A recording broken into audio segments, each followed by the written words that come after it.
First, there was nothing. And then there was something. Physically debunked here, and today I would like to talk about nothing. To be specific, I want to analyse a way that atheist beliefs are typically characterised. Atheism, the belief that there was nothing, and nothing happened to nothing, and then nothing magically exploded for no reason. To put it shortly, theists are convinced that atheists are hanging their hats on the belief that once there was nothing, and then that nothing somehow became the entire universe. It should be clear to anyone who has a brain that this is not what all atheists actually believe. In fact, atheists don't need to commit themselves to any particular theory of why the universe exists in its current form. All atheism says is simply that there isn't good evidence to believe that a personal deity is the explanation for the universe's existence. If an atheist were asked, if you don't believe in God, then what caused the universe? They can justifiably reply, I don't know. To be an atheist is to accept that we may not know what ultimate reality is, but that doesn't mean we can't say that no good evidence has been presented for God's existence. Theists often insist that an atheist's lack of an explanation for everything is evidence for God, but this is just a God of the gaps fallacy. The lack of a theory of everything is evidence that there's more to find out, not that God is the best explanation. It's well within an atheist's right to say, I don't know how the universe came into existence. Nevertheless, it's an important and intriguing mystery to investigate. How could the universe have come about? Some atheists believe in the existence of a multiverse, in which our universe is but one of many in a much larger space. This completely avoids the problem of our universe coming into existence from nothing, because it wouldn't have come from nothing. It would have been generated within the multiverse. Some atheists believe that our Big Bang was just a single event in a cosmic history stretching infinitely far back, in which case reality has always been around. Now, neither of these options are without their issues, but it's not the point of this video to discuss them. I brought them up simply to illustrate that atheists aren't committed to believing that before our universe there was absolute nothing. What I really want to do in this video is start with an assumption. Let's assume that the universe is all there is, and that its first moment of existence was 13.7 billion years ago at the Big Bang. What I want to ask is, if the universe is finite in its past, and the sum total of all physical reality, would that mean that the characterization of atheism as first there was nothing and then there was something would be correct? I argue no. To illustrate my point, I'm going to analyse Thomas Aquinas' contingency argument for God, otherwise known as his third way. It runs like this. Premise 1. Everything can exist or not exist.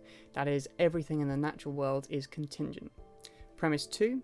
If everything is contingent, then at some time there was nothing, because there must have been a time when nothing had begun to exist. Premise 3. If there was once nothing, then nothing could have come from nothing. Conclusion 1. Therefore, something must exist necessarily, otherwise nothing would now exist, which is absurd. Premise 4. Everything necessary must either be caused or uncaused. Premise 5. The series of necessary beings cannot be infinite, or there would be no explanation of that series. Conclusion 2. Therefore there must be some uncaused being which exists of its own necessity. Conclusion 3. And by this we all understand God. The characterization of atheism as first there was nothing and then there was something is exactly what Aquinas is using here. He argues that if the universe is all there is, then at some point there would have been nothing. But if at some point there was nothing, then the universe as we see it could not exist, because nothing comes from nothing. Notice in this argument, however, that it relies on the possibility that nothing could have existed at some point in time. If there was once nothing, then nothing could have come from nothing. If everything is contingent, then at some time there was nothing. Both of these premises, though, don't make any sense. If there was a time at which nothing existed, then there would be a time at which time did not exist. But this is a contradiction. If assuming that there's a time at which nothing existed leads to a contradiction, then we have to conclude that there was never a time at which nothing existed. Because of this, Aquinas' argument tumbles down, and we see that theists' characterization of atheism as first there was nothing and then there was something is actually a reflection of their own lack of understanding. It's impossible for there to have been nothing at one time and then something, not because it's impossible for something to come from nothing, but because there never could be a time at which there was nothing. What this means is that even if our universe is finite in time, it's incorrect for theists to assert that atheists must believe that nothing turned into something. There never was a time at which the universe did not exist, because if the universe doesn't exist, then neither does time. The universe can have a finite past, but still have existed for all time. Maybe this is a little difficult to picture, so let's use an analogy. We can take the positive number line to be our universe. That's all the positive real numbers including 0. Each number represents a time in this simple universe. Our universe is infinite in the future because there's no largest positive number, but our universe is also past finite because there are no positive numbers before 0. What time it is in this universe corresponds to picking a number on the number line. 0 is the first moment of this universe, but that doesn't mean that before this time there was nothing.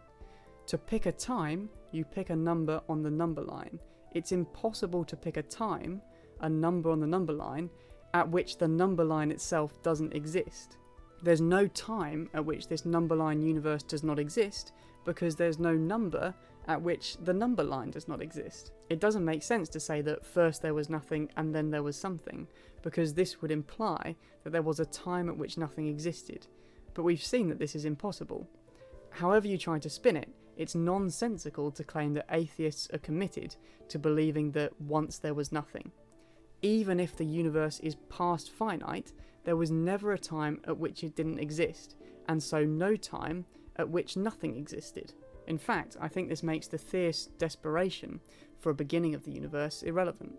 Many apologists vehemently argue against the possibility of a past infinite universe, because then they can argue that if the universe hasn't always existed, its existence must rely on a transcendental agent. But what we've seen is that it doesn't matter whether the universe is past infinite or past finite. In both cases, the universe has existed for all time, because there was never a time at which the universe didn't exist. This response is unlikely to satisfy theists.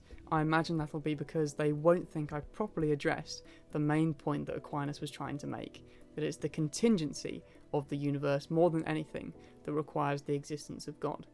Even if Aquinas' original argument was phrased in a way that used time and nothingness inconsistently, it's conceivable that we can avoid this difficulty. We could instead argue that the universe certainly appears to be contingent, in that the things going on within the universe seem like they could have been different.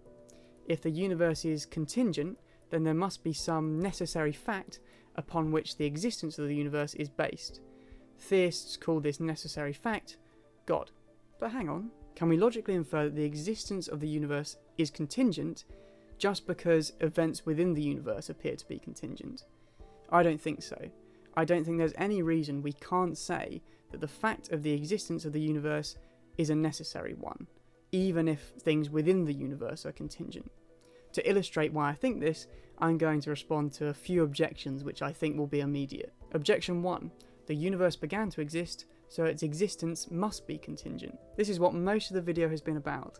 Even if the universe did begin to exist, that doesn't imply that its existence is contingent. That's because there was never a time at which the universe didn't exist. Theists argue that the universe must be contingent because it hasn't always existed. But this isn't the case. The universe has always existed, there's just been a finite amount of time.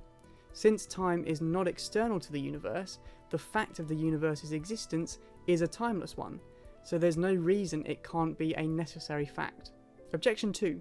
We can conceive of the universe not existing, so its existence must be contingent. As an atheist, I can very easily conceive of God's non-existence, far easier than I could conceive of the universe not existing. But for theists, God is the necessary entity. If this argument against the necessity of the universe worked, it would also work against the necessity of God. The lesson to learn from this is that what we can conceive of or not is not a good indicator of what's contingent and what's necessary. Objection 3. How can a necessarily existing universe give rise to contingent events within itself? This is indeed an interesting problem, but it's one that plagues both the universe and God equally. It's a serious philosophical conundrum to explain how necessary facts can give rise to contingent ones. If everything is based off a necessary fact, then how can we derive different contingent outcomes? Theists may argue that free will can get around this problem in their worldview. Atheists may argue that the indeterminacy of quantum mechanics gets around it in theirs. In any case, the problem of getting contingent facts from necessary ones is a problem for both views. The result of this is that I think there's no good argument against the existence of our universe being a necessary fact. Even if the age of the universe is finite, we don't need to ground its existence in some transcendent being. There has never been nothing, and there's no reason to suppose that our universe could have failed to exist. Believing that the universe is all there is perfectly consistent. Thank you very much for watching, and I hope you enjoyed. Please like and subscribe for more physics, atheism, philosophy, and stuff.